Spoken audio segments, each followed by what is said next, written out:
Hello. You know what? We can share, babe. It's fine. Yeah, let's just share. Sharing is caring. Ah, it's on. It's on now.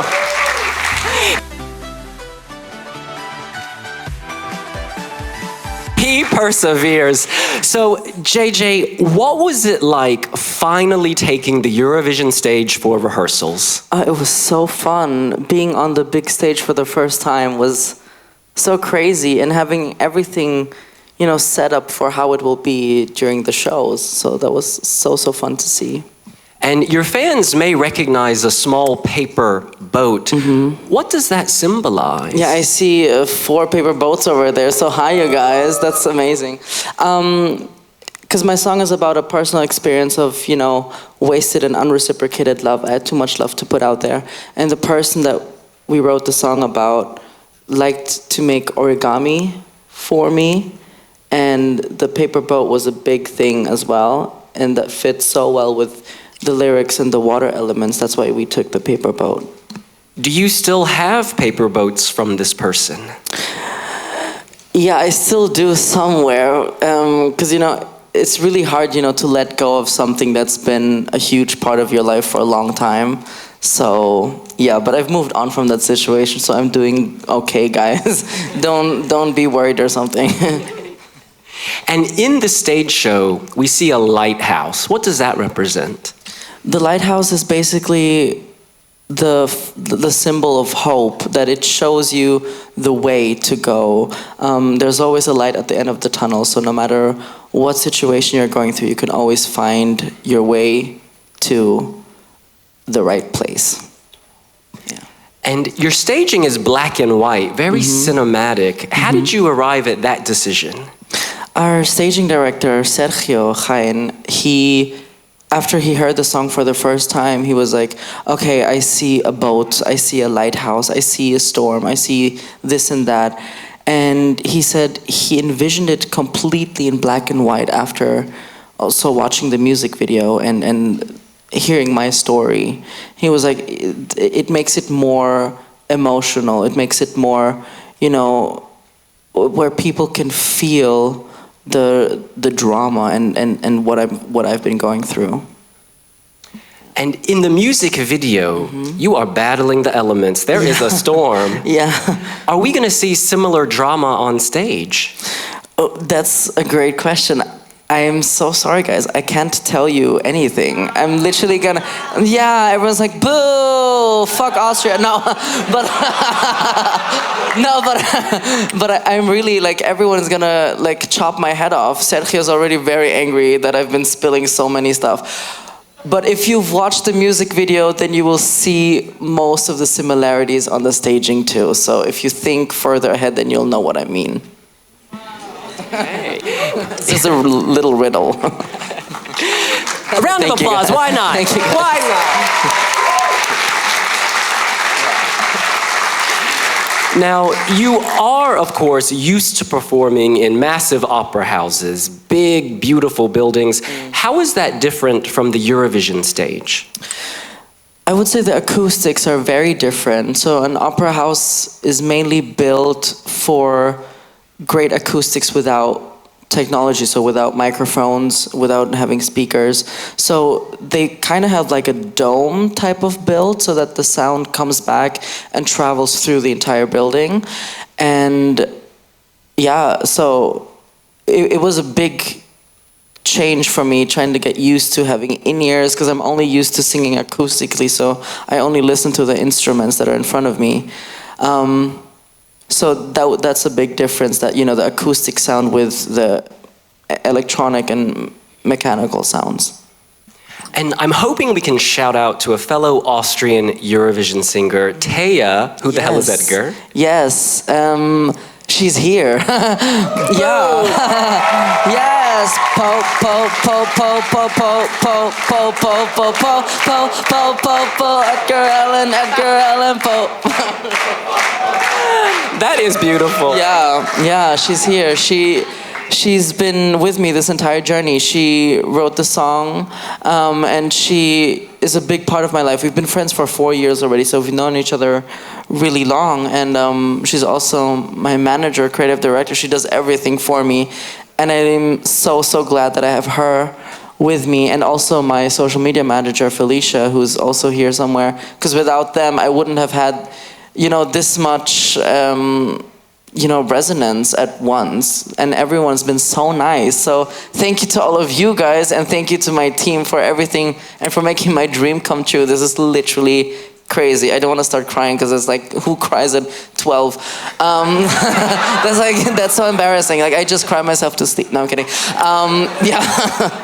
Where is Felicia? Felicia. She's Hi, also Felicia. there. Hi, Felicia. Yeah, so if you like my social media content, that's her. She's by my merch, by the merch stand with Thea. Oh, they're wearing my merch too. Yeah. Sergio is in the arena. They're rehearsing because Cyprus is on tomorrow. Wait, today's Monday? Yeah. They're on tomorrow in the first semifinal, so they're rehearsing. That's why he's not here. And when we were in Amsterdam, you mentioned that the birth of the song, the final 20 seconds, that crazy techno moment, involved a trip to the bathroom. Can you explain?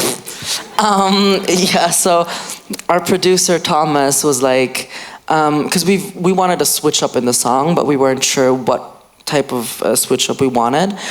And he said, what about techno? And then Thea and I were like, okay, let's rethink about this. And then we had a bathroom break, we left. And then like 2-3 minutes later, we came back and he was like, guys, I created something. And we were like, oh God, not again, what did you do? And then he showed us the techno part that he made, which is the one what you hear in the song now. And we were like, oh, we love this, let's keep it. And I'm glad that, that he did it while we were on our bathroom break, or else it probably wouldn't have been in there. And in that final 20 seconds, when everything goes wild, what do you think that means in terms of the song and its story? So that's basically like the realization that the situation that I've been going through is over, and and the last note at the end, the high note, is the final outcry. Basically like, realizing that it's done and that I have to move on. Yeah, very deep for 12 p.m. again, guys. I don't know what's going on here. It's like a therapy session. Well, speaking of deep, your roots run deep and they are global. Mabuhay, Philippines? Any Filipinos here? Okay, no. Everyone on mute, that's funny, I love that. But your mother, your Filipino mother, she really played a huge role in bringing you into this world of performing. Could you talk about that? Yeah, so I grew up in Dubai and we had karaoke parties every weekend. It's very typical Filipino or Asian, mainly. And that's when I started to, sing and hum melodies before I could start talking. And my mom was always performing anything, Celine or Whitney. So that was like her deal. And then my sister started singing Because of You by Kelly Clarkson. And that's the first song that I learned ever. Thank you, Kelly Clarkson. Yeah, Kelly Clarkson, thank you. And the drama of sort of Filipino culture, telenovellas, do you think that in any way impacts you? Of course, the more drama, the better, right? So, and I love how everything is so dramatic. Like someone stubs their toe on the door and then it's like someone else dies. Like it's that significant. Like if you stub your toe, you're literally like dying. So that's part of my life. I'm very dramatic when I actually don't have to be. Thea knows exactly. She's like, JJ, it's really not that serious. But the drama always follows me. Like in a good way, guys. Like not in a bad way. And I guess the person you wrote about, have they heard the song? Have they commented on the song? Yeah, they've heard the song. They're very supportive. They were like, oh, congratulations that you're going to Eurovision. I'm happy that you found, an inspiration to write a song. And they said that they're sorry that I had to go through this. But yeah, communication is key, guys. So if you don't communicate, then, it's not really easy to... Like, the other person will not know what you're trying to, or what you're feeling or going through. So always communicate. Yeah. Life lessons with JJ. Yeah, I'm like 24. Everyone's like, yeah, okay, whatever. You're like so young. How do you know anything about life? No, I don't know what I'm talking about. Next question.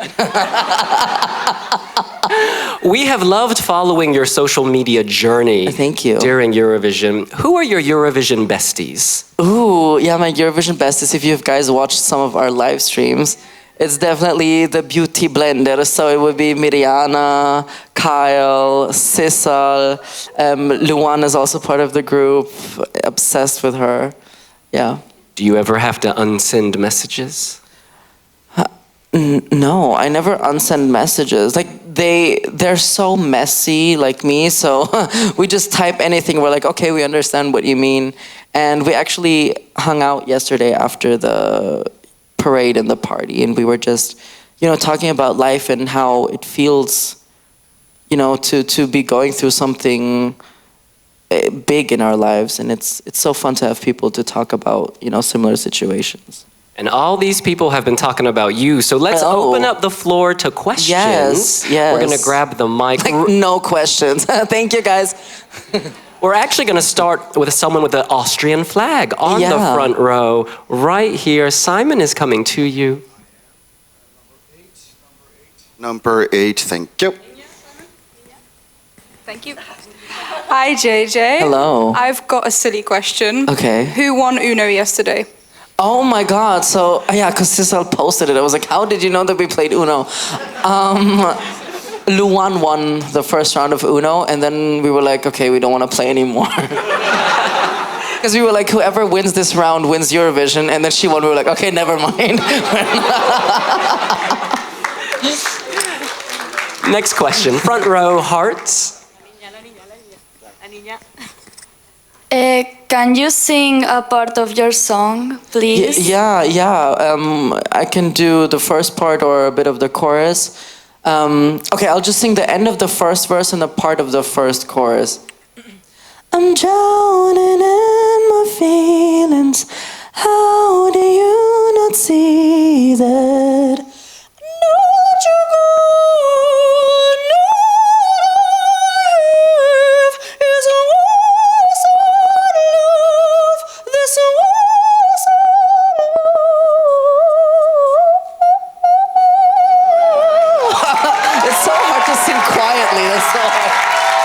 Thank you guys. Thank you so much. Thank you. Stop it. It's too early to sing, guys. What is wrong? So I have a question. Yeah. If Eurovision had a talent round where you couldn't sing, which skill would you show off to impress Europe? I mean, my opera vocals, I guess. No, yeah, probably like something operatic and very dramatic, which I wouldn't mainly perform in Vienna, so probably that. Or if it would be like a talent show, then like, I don't know, showing off Shakira or whatever. Whenever I do my like something like that. Yeah, probably that. Girl, wait, let me have. No, this is funny. It's a picture of me on Jesus, and it says girl. Thank you, that's so sweet. Next question. Hello, what is your go-to karaoke song? Ooh, that's a great question. Yeah, actually, I was gonna say it's Kelly Clarkson, because I don't do much karaoke anymore, but it would be probably, oh, that's such a hard question. Probably for now it would be Hallucination by Sissal. Hello! Can we hear a little bit of that? Yeah. Hallucination, hallucination. Yeah. Sissal, if you're watching, you're welcome. Next question. Hello, JJ. Hello. What's your project after Eurovision? Oh, yeah, we have a songwriting weeks planned, so we're definitely gonna be bringing some more music to you and for you. We specifically wrote Wasted Love for Eurovision, but the operatic vocals will still stay in the future project. And yeah, we'll just be letting our creativity flow and see where it takes us. But we'll definitely try and release as soon as possible. Yeah. And we have time for one final question. Yeah. Oh my God, he's been raising his hand for 100 years. Okay, you'll be the last one then after you. Hi, JJ. I'm just wondering, how do you think your song represents your country, Austria? Oh, thank you for the question. Yeah, Austria has a really rich and long history with classical music, and most of the classical composers have lived in Austria or are from Austria. So like Mozart is Austrian. So I think this really represents, you know, our rich musical culture, and I'm very, very happy that I get to take this part with me, because I have always a part of home with me in my art. Yeah, thank you for the question. And who was the last one? It was him, the guy with the glasses there with the black shirt. Hi, JJ. Hi. Sorry. My last question is, what do you prefer more, sea salt chips or sea salt chocolate? Oh my God. Yeah, I saw the sea salt Lindt chocolate. I was like, I don't know how that would taste. I would say sea salt chips. Yeah. Oh, he's been watching the live streams, I know it. Now, you guys, would you like JJ to give you a brief opera tutorial? Yeah, do you guys want to learn how to sing classically? Okay. Now, before we do that, though, we have to give you a gift. So, Suzanne Adams, please bring over this special gift bag from the House of Helvetia. Oh my God. Oh, that's so cute. That's a shirt. Wait, let me see. This shirt is available for purchase here on Helvetia's campus and at Eurovision Village. Love the promo. Oh, that's cute. Oh, I have a water bottle. What's this? A survival kit. You've got bandages, you've got pins. Oh my God, this is literally, this is like a first aid kit. But for you in particular, there's an emergency blanket you often see at sea, and it's inside. Oh, that's, oh, wait, no, that's an umbrella. What's this? That's not it either.